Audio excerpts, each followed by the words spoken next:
என் பிள்ளை உன்னை கல்யாணம் பண்ணிக்க போறாங்கிறதுக்காக உங்க அப்பா பட்ட கடன் எல்லாம் நான் கிடைக்கணுமா என்ன? என்னமா இது ஊர்ல இல்லாத அதிசயமா இருக்குது. எனக்கு அவன் ஒரே பிள்ளைங்கிறதுக்காக அவன் இஷ்டப்படி உன்னை கல்யாணம் பண்ணிக்க நான் சம்மதிச்சேன். அதுக்கு தண்டனை அந்த 10,000. அப்பனும் மகளுமா சேர்ந்து எங்களை கொள்ளையடிக்க திட்டம் போட்டிருக்கீங்க.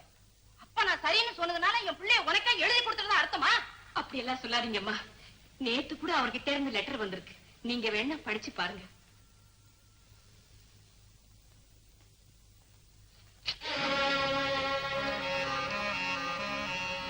இதோ பாரு, வீடு தேடி வந்து நிக்கிற உன்னை வெறுங்கையோட திருப்பி அனுப்ப நான் விரும்பல.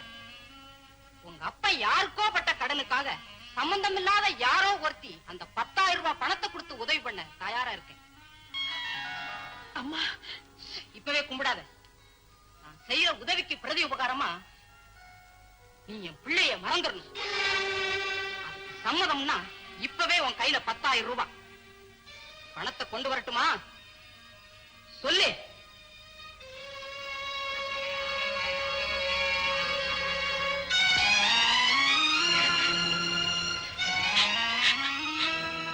அந்த 10,000 ரூபாயை வாங்கிக்கிட்டு அவரை மறக்கிறதுக்கு பதிலா அதே 10,000 ரூபாய்க்காக என்னையே நான் மறக்க துணிஞ்சேன்.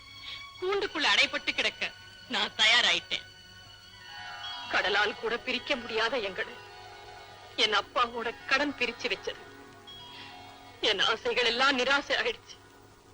என் வாழ்க்கை பயணத்தை தொடங்கினேன். தேவி, இவ்வளவு நல்ல புருஷனை சாமி தந்ததுக்காக நன்றி செலுத்துறியா? தேவைதான். சத்தியமா சொல்றேன், நான் உன்னைத்தான் லவ் பண்றேன். குதிரைக்கு அடுத்தாப்புல. ஆமா, நாளைக்கு என்ன கிழமை? சனிக்கிழமை.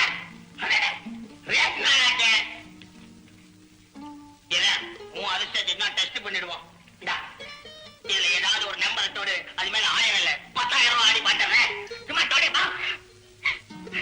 ஏன் அழுவுற? ஐயா, என்னடா பணம் கட்ட போறவன் நானு, ஓட போறது குதிரை. சும்மா தொடர்ந்துக்கு அழுவுறது. இந்த பண்ணாமனுக்கு பத்தினி ஆகிட்ட அப்புறம் குதிரை எல்லாம் பார்த்து பயப்படலாமா? என் உடம்புலயே குதிரை பிளட் தானே ஓடுது.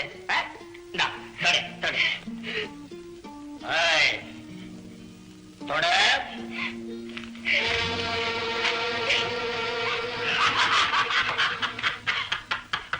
தேவி, தேவி, நீ அழுதாலும் அழகா இருக்க, சிரிச்சாலும் அழகா இருக்க. அதனாலதான் நான் உன் மேல 10,000 ரூபாய் கிட்ட விளையாண்டேன். அந்த ரேஸ்ல நான் தான் ஜெயிச்சு உன்னை கல்யாணம் பண்ணிக்கிட்டேன். சரி, குதிரையை விட நீ வாய வாய. என்ன விளையாடுற? எந்த வியாபாரத்திலையும் நானே இருக்கணும். நான் உன்னை 10,000 ரூபாய் விலை கொடுத்தானே வாங்கினேன். நான் விலை கொடுத்து வாங்கின பொருளுக்கு என்ன பிடிக்கலன்னு சொன்னா அப்புறம் உங்க அப்பா கிட்ட உன்னை திருப்பி விட்டுருவேன். உங்க அப்பா வாங்கின 10,000 ரூபாய் கடனுக்கான 4th டிகிரி பேப்பர் இதோ என் கையில இருக்குது. இந்த பத்திரத்துல கையெழுத்து போட்டு இதை திருப்பி உங்ககிட்ட நான் கொடுக்கணும்னா வா. வா, அப்படி வா.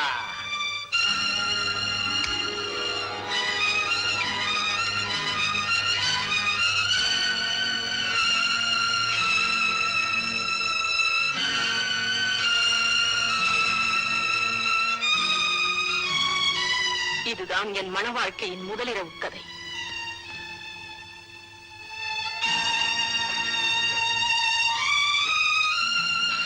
வாமா தேவி, வா. நீ எப்படி இருக்க? சௌக்கியமா இருக்க? சௌக்கியமா இருக்க? இந்தாங்க அந்த கடன் பத்திரம். இது இருக்கட்டுமா? நீ எப்படி இருக்க? பணத்தை வாங்கிக்கிட்டேன்னு பத்திரத்துல கையெழுத்து போட்டு திருப்பி கொடுத்துட்டாருப்பா. அவன் உன்கிட்ட எப்படி நடந்துக்கிறா? அதை சொல்லு முதல்ல. உங்க கடன் தொல்லை இப்போ தீர்ந்து போச்சப்பா. என்னம்மா சொல்ற? நான் பெத்த கடனை சொல்றியா? 10,000 ரூபாய் கடன் தொல்லை இனிமே உங்களுக்கு கிடையாதுப்பா. பத்திரத்தை கிழிச்சு போட்டுடலாம். சரி, எப்படி கொள்ளாமம்மா? அம்மா, நீ சிரிச்ச முகத்தோட நான் சௌக்கியமா இருக்கேன்னு ஒரு வார்த்தை சொல்ல மாட்டியா? நான் சிரிக்கணும்னு தான் முயற்சிக்கிறேன். ஆனா என்னால முடியலப்பா. நான் ஒரு பாவிமா. நான் பாவி. அதுக்கப்புறம் என் கணவரோட வாழ்ந்த ஒவ்வொரு நாளும் நான் சித்திரவதையத்தான் அனுபவிச்சேன். அவரை பத்தியும் அவரோட பழக்க வழக்கங்களை பத்தியும் எனக்கு நல்லா தெரியும். இருந்தும் மனைவிங்கிற ஸ்தானத்துல இருந்துகிட்டு அவரை எப்படியும் திருத்திட முடியும்னு முதல்ல நம்பினேன். ஆனா திருந்துறதுக்கு அவர் முயற்சி செய்யவே இல்லை. அவர் செஞ்ச கொடுமைகளுக்கெல்லாம் சிகரம் வச்ச மாதிரி ஒரு நாள்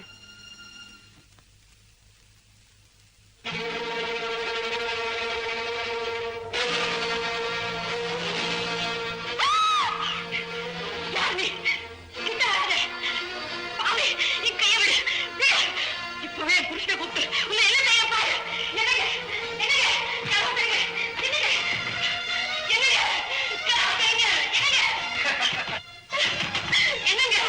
கதவு திறக்காது. அந்த பக்கம் தாப்பா போட்டிருக்கு. வெளியே காவல் காக்கிறது உன் புருஷன் தான்.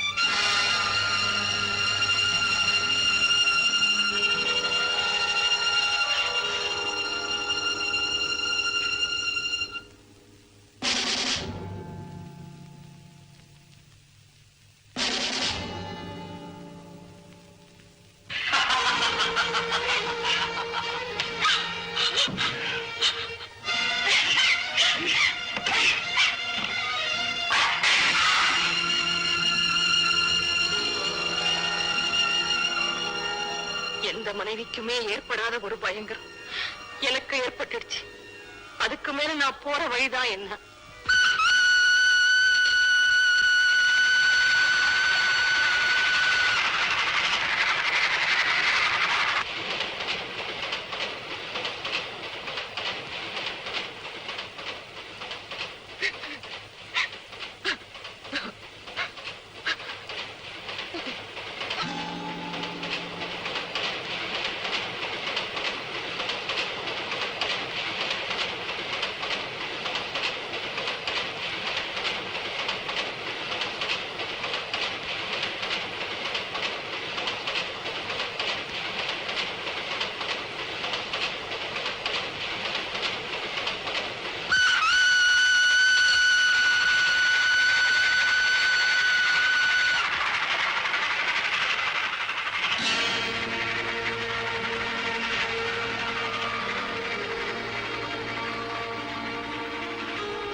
பாக்குறேன். இரவு நேரத்துல இங்க ஆட்டம் பாட்டு எல்லாம் நடக்கும். இத ரசிக்க வருவாங்க. பணம் காசை வாரி அரைச்சிட்டு போவாங்க. இந்த தொழில தரக்குறைவா சில பேர் நினைப்பாங்க. ஆடுறவங்க எல்லாருமே தாசியாத்தான் இருப்பாங்கன்னு அர்த்தம் இல்லை. இருக்கணுங்கிற அவசியம் இல்லை. இந்த தொழிலையும் கௌரவமான முறையிலேயே நடத்த முடியும். சாக போன உன்னை காப்பாத்தி கொண்டு வந்து இப்படி எல்லாம் ஏன் பேசுறேன்னு நினைக்கிறியா? இத பாருமா, நீ தனி கட்டை இல்லை. உனக்குள்ள இன்னொரு உயிர் வளர்ந்துகிட்டு இருக்கு. அதை அழிக்க உனக்கு உரிமை கிடையாது. உனக்கும் உனக்கு பிறக்க போற குழந்தைக்கும் இப்படிப்பட்ட ஒரு ஐஸ்வர்யத்தை என்னால உண்டாக்க முடியும்.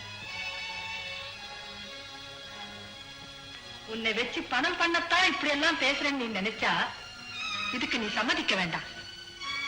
தற்கொலையில இருந்து உன்னை காப்பாத்தினா வாழ்நாள் பூராவும் உன்னை உட்காத்தி வச்சியே காப்பாத்த முடியும். உன்னுடைய பெண்மைக்கு பங்கம் வராம பாத்துக்க வேண்டியது என்னுடைய பொறுப்பு. தெய்வங்கள் எத்தனையோ உருவத்தில் வரலாம். அவங்களையும் நான் தெய்வமா நினைக்க ஆரம்பிச்சுட்டேன். பிறக்க போற குழந்தைக்காகவாவது நான் வாழ்ந்தே தீரணுங்கிற நினைவுக்கு வந்தேன். என் துயரத்தை மறந்தேன், துன்பத்தையும் மறந்தேன். என் நடுக்கத்தை எல்லாம் உதறி எறிஞ்சேன். உறுதியான ஒரு முடிவுக்கு வந்தேன்.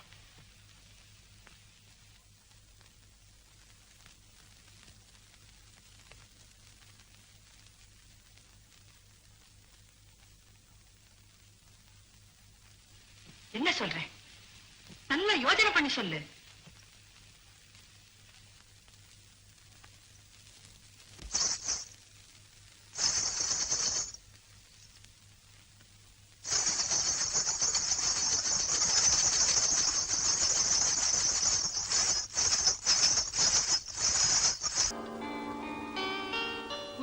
குழந்தைக்காக உயிரை சுமந்தனா வளரும் குழந்தைக்காக வாழ்க்கை பாதையே மாத்திக்கிட்டேன். நீங்க அடைக்கலம் கொடுத்தாதான் கிருஷ்ணா அவ தந்தையோட பிடியில சிக்காம இருக்க முடியும். அதுக்காகத்தான் நான் கெஞ்சி கேட்டுக்கிறேன். உங்களை ஆண்டவன் பிரதிநிதியா வணங்கி கேட்டுக்கிறேன். அவளுக்கு வாழ்வு கொடுங்க. பின்னால அவளை பத்தி தெரிஞ்சுக்கிட்டு யாராவது சொந்தம் கொண்டாட வந்து அதனால குழப்பங்கள் ஏற்பட்டா அப்படி நடக்காது. இந்த புனிதமான இடத்துல நின்னுகிட்டு ஆணையிட்டு சொல்றேன். வெளி உலகத்தை பொறுத்த வரையில அந்த தேவி ஏற்கனவே செத்து போயிட்டா. நீங்க பெரிய மனசு பண்ணி குழந்தைய பள்ளிக்கூடத்துல சேர்த்துக்கிட்டா பள்ளிக்கூடத்தை பொறுத்த வரையில இந்த மீராபாயும் இன்னையோட செத்து போயிடுவா. என் குழந்தைக்காக நான் எத்தனை தடவை வேண்டாலும் சாக தயாரா இருக்கேன்.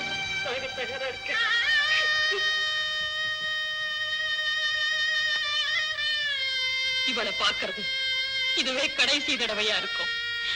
இனிமே நான் இவனை பார்க்க வரவே மாட்டேன். இவ வாழ்க்கையில நான் குறுக்கிடவே மாட்டேன். என்ன சொல்றீங்க மதர்? என்ன சொல்றீங்க?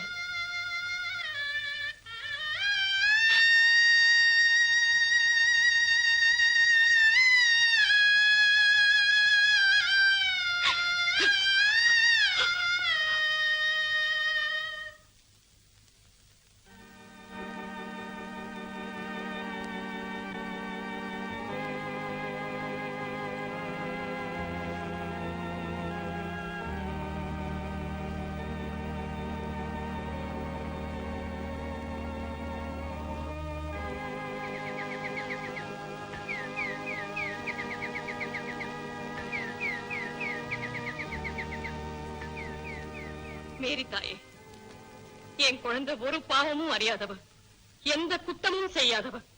பின்ன ஏன் உன் கோயில் கதவு என் குழந்தைக்கு மூடியே இருக்கு? சொல்லம்மா. அம்மா, உன் குழந்தைய கான்வென்ட்ல சேர்த்துக்கிறதா முடிவு பண்ணிட்டேன். ரொம்ப நன்றி மதர். பிரிவு துயர் எனக்கு தெரியும்.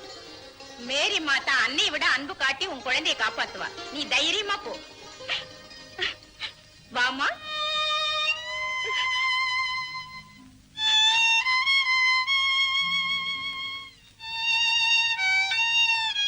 கிருஷ்ணா,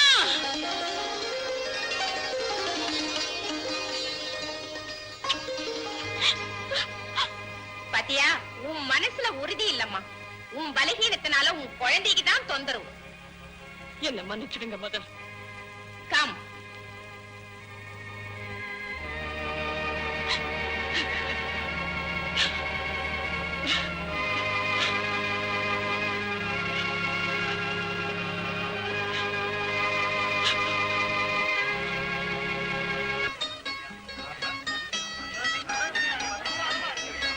அளவு டிசைன் எல்லாம் சரியா இருக்கும் இல்லையா? சரியா இருக்குமா? நாங்க தான் அந்த கான்வென்ட்க்கு யூனிஃபார்ம் சப்ளை பண்றோம். இதுவரை புகார் வந்தது இல்ல. சரி, பில் போட்டுடுச்சு.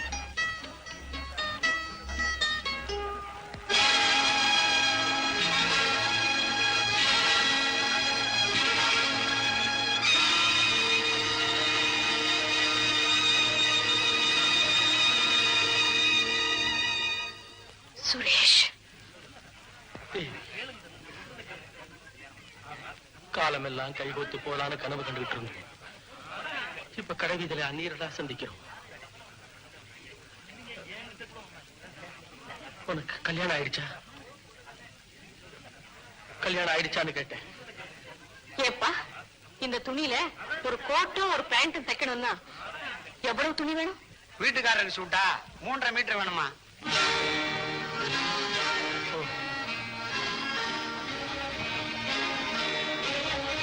இந்த துணியில தான் கேட்டீங்கம்மா? இல்ல, அவர் கேட்டதையேதான் நானும் கேட்கிறேன். ஏன் சார், நீங்களே இதான் கேட்டீங்களா? முதல்ல லேடிஸை கவனிப்பா. இந்த தனிக்கட்டையை பத்தி என்ன அப்புறமா பாத்துக்கலாம். வீட்டுல என்ன பெண்டாட்டியா பிள்ளையா?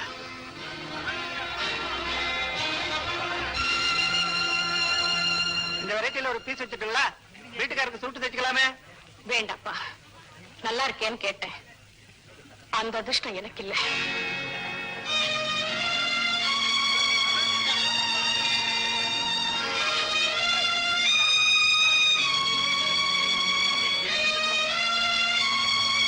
நீ ஏன் அப்படி சொன்ன? இந்த ஊரே பாராட்டுற அளவுக்கு நீங்க பெரிய பேரிஸ்டரா இருக்கீங்க போல இருக்கு. நான் அடிக்கடி பத்திரிக்கையில பாத்துக்கிட்டு இருக்கேன். நினைவுகளை மறக்க நீதிமன்றத்துக்கு போறேன், அவ்வளவுதான். துணி எல்லாம் டாக்ஸில வச்சிட்டேம்மா. நீ எப்படி இருக்கிற? வசதியா இருக்கிறியா? ஏப்பா 1000 ரூபாய்க்கு துணி வாங்கிருக்கிறேன்ல, கொஞ்சம் குறைச்சு போடக்கூடாதா? புரிஞ்சு. நீ வசதியா இருக்கேங்கிறத மறைமுகமா சொன்னியா, நேர்முகமாவே சொல்லாமே? நீங்க எப்படி இருக்கீங்க சுரேஷ்? நான் நினைச்சபடி வாழ்க்கையை நடத்த முடியல, வழக்குகளை நடத்திட்டு இருக்கிறேன். அது எதுக்கு சாரமில்லாத விஷயம். உன் கணவருக்கு இந்த ஊர் தானா? தற்சமயம் நான் மெட்ராஸ்ல தான் இருக்கிறேன். உன் கணவரை பத்தி நான் எதுவுமே தெரிஞ்சுக்க கூடாதா? இப்போ எந்த வழக்குல குறுக்கு விசாரணை செய்றீங்க? எந்த வழக்குல நான் தோத்து போயிட்டேனோ அந்த வழக்குல தான்.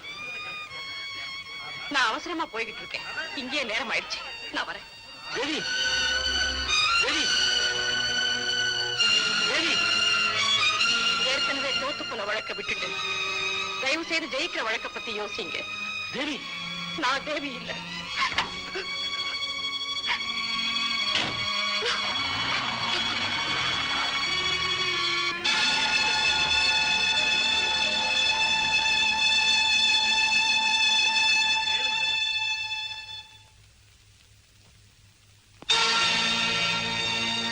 ஏன் திடுக்கிடுற? நான் பார்த்துட்டேன்னா, புகழ்பெற்ற ஒரு வக்கீல், கௌரவமான பாரிஸ்டர், துணிக்கடையில சந்தேகத்துக்குரிய ஒரு பொண்ணோட பேசிக்கிட்டு இருக்காரு. அவ மதிப்புக்குரியவ இல்லைன்னு தெரியாம பேசிக்கிட்டு இருக்காரா? தெரிஞ்சே பேசிக்கிட்டு இருக்காரா? Shut up. அவளை பத்தி உனக்கு என்ன தெரியும்? எனக்கு மட்டும் இல்ல, அவளை பத்தி இந்த ஊருக்கே யாரு என்னன்னு தெரியும். Nonsense. எனக்கு அவளை பத்தி நல்லா தெரியும். அவ பேர் தேவி. மை டியர் சார், அவ தேவி இல்ல, மீரா பாய். பேருதான் புனிதமானது, பாடகிங்கிற போர்வை. அவ ஹைதராபாத்தை சேர்ந்தவ, கொஞ்ச நாளா இங்கதான் முகாம். உணராதே. ஊர்ஜிதப்படுத்தட்டுமா? முடியுமா உன்னால? பணத்தை தூக்கி எந்த தன்னால வீடு தேடி வரா? ஒரே ஒரு போன் போதுமே.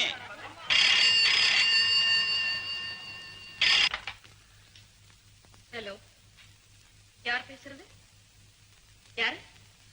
ஓ, மிஸ்டர் மோகன், என்ன விஷயம்? யாரு? பவனபுரி குமார் ராஜாவா?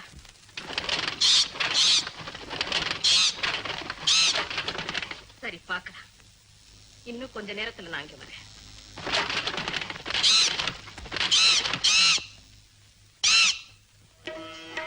வணக்கம். வாங்க.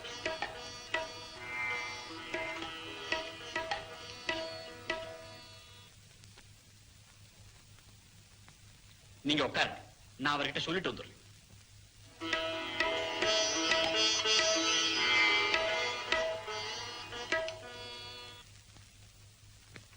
மீராபாய் வந்தாச்சு. ஏன் வாயடைச்சு போய் நிக்கிறேன்? இப்போ நான் சொன்னது உண்மை நம்புறியா? இப்படி நடக்கும்னு நான் எதிர்பார்க்கவே இல்லை. பார்த்து ஆரம்பிக்க சொல்லட்டுமா? அவளை நான் ரொம்ப உயர்வா நினைச்சிருந்தேன்.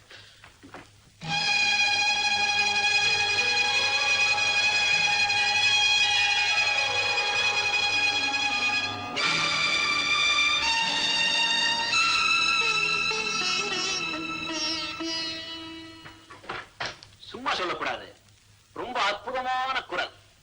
கேட்க கொடுத்து வச்சுக்கணும்பா. தேவையில்லை. இந்த பணத்தை கொடுத்து முதல்ல அவன் அனுப்பு.